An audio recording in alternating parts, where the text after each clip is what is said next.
वर्षी सिकंदर सुद्धा या मैदानाला खेळून गेलेला आहे. अनेक दिग्गज महाराष्ट्रातल्या टॉपचे पैलवान यामध्ये लढून गेलेले आहेत.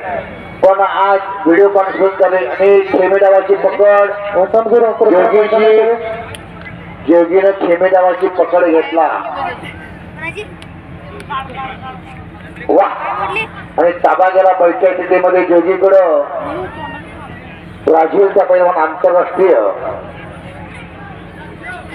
फेडरेलावर पाणी घडू शकतं आणि थोडीशी झणपण झाल्यानंतर लाले लाल झाला असा तो फेडरेला. पण तुफाने ताकदीचा जोगी ताबा घेतलेला आहे. अशा कुस्तीला फार मोठा इतिहास आहे. कुस्ती हा पैलवानाने प्रामाणिकपणे खेळणारा खेळ आहे.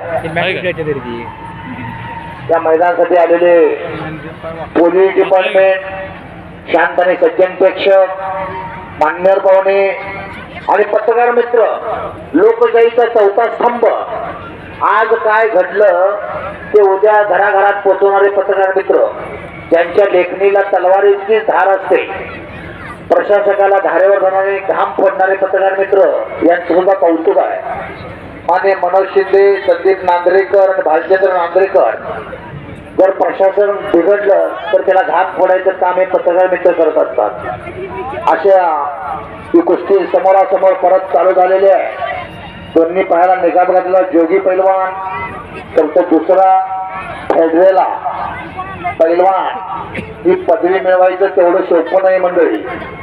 रोज जो सकाळ संध्याकाळ 3-3 तास आखाड्यात घुमावं लागतं, रनिंग करावं लागतं, जोर बैठक्या माराव्या लागतात आणि एकेरी पट आणि परत कबड्डीवाने निघून जायचा प्रयत्न जोगीचा. पण पायाला मिठी मारलेला आहे.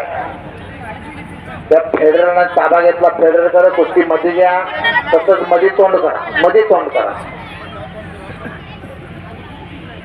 चलिए पहलवान बीच में चलिए. रोज 1500 सपाट्या माराव्या लागतात, दंड मारावे लागतात, बैठका माराव्या लागतात, दोर चढावा लागतो आणि 2-2, 3-3 जणांच्या संघ लढत करावी लागते. त्यावेळी पैलवान होतं आणि मग पैलवान ही पदवी मिळते.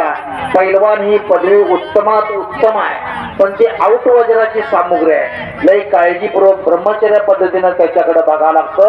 पैलवान ही पदवी उत्तमात उत्तम जाऊन आहे, आउट वजनाची सामुग्री.